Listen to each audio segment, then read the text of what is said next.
Hello বন্ধুরা, আমি সুরজিৎ। তোমরা দেখছো সুরজিৎ লাইফস্টাইল। আজকে তোমাদের সাথে একজনের একটা গল্প শেয়ার করবো। এই গল্পটা খুবই দুঃখজনক গল্প, কিন্তু পুরোটা দেখে যাও তাহলেই বুঝতে পারবে, আর বন্ধুদের সাথে খুব খুব শেয়ার করবে।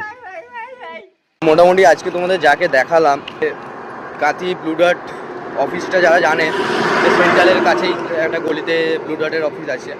তো যাই হোক, ব্লু ডার্টের অফিস না ছিললেও দুবাই দাদার বিরিয়ানির অপোজিট সাইড গলি, একটা দোকানের পাশ দিয়ে একটা গলি বেরিয়ে গেছে। যেই গলি জানি না, মানে অনেকে জানে অনেকে জানে না। যাদের কাছে জানা নেই তাদেরকে আজকে আমি বলে দিতে চাই। ওই গলিতে একটা দাদা থাকে, যে দাদাটার পায়ে একটা সমস্যা হওয়ার কারণে হাঁটাচলা করতে পারে না বা দুস্থ আছে।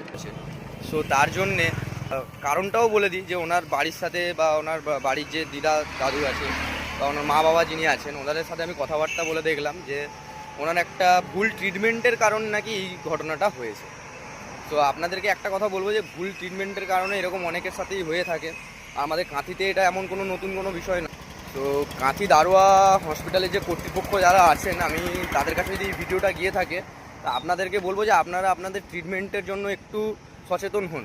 কেননা আপনাদের ট্রিটমেন্টের ভুলের জন্যেই আজকে অনেকও পরিবার নিজেদের সন্তান বলুন, নিজেদের মা বাবা বলুন, নিজেদের ভাই বোন সব দিক থেকে কিন্তু নিঃস্ব হয়ে যাচ্ছে। ঠিক আছে, খরচা তো প্রত্যেকেই করছে। সরকারি হসপিটালে যাওয়ার কারণটাই মানুষের একটা, যে আপনারা ওনাদেরকে বাঁচাবেন, কিন্তু আপনারা সেটা না করে আপনারা ভুলভাল ট্রিটমেন্ট করে ওদেরকে আরও রোগী করে দিচ্ছেন।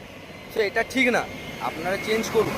আর অ্যাট দ্য এন্ড এটাই বলবো যে দেখুন, প্রতিটা মানুষেরই এই দুনিয়ায় স্বাধীনভাবে বাঁচার মানে ওই জোরটা কেউ কেড়ে নিতে পারে না কোনোদিনও। স্বাধীনতা কেউ কারো কোনোদিনও কেড়ে নিতে পারে না।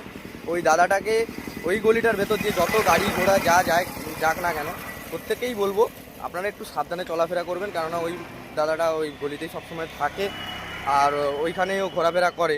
তো অনেক সময় কী হয়, টার্নিংয়ের মাথায়, ওই গলিতে অনেক টার্নিংসও আছে, ওই টার্নিংয়ের মাথায় দেখা যাবে যে কোনো কারণবশত যে আপনার গাড়ির সামনে ওই দাদা চলে আসলো, বা অনেক রকম অনেক কিছু খারাপও হতে পারে। তো আপনাদেরকে বলবো সচেতনভাবে চলুন, আর এইভাবেই মোটামুটি একটু দেখুন, যাতে ওই দাদার যদি কোনো রকমভাবে আপনারা কোনোভাবে সাহায্য করতে পারেন ট্রিটমেন্টের জন্য। যেহেতু ওদের ফ্যামিলি তো পারছে না সেরকমভাবে ট্রিটমেন্টের জন্য কিছু খরচা করতে, তা আপনারা যদি পেরে থাকেন অবশ্যই আমার সাথে যোগাযোগ করতে পারেন। আমি ওনাদের ফ্যামিলির সাথে কথাবার্তা বলে রেখেছি।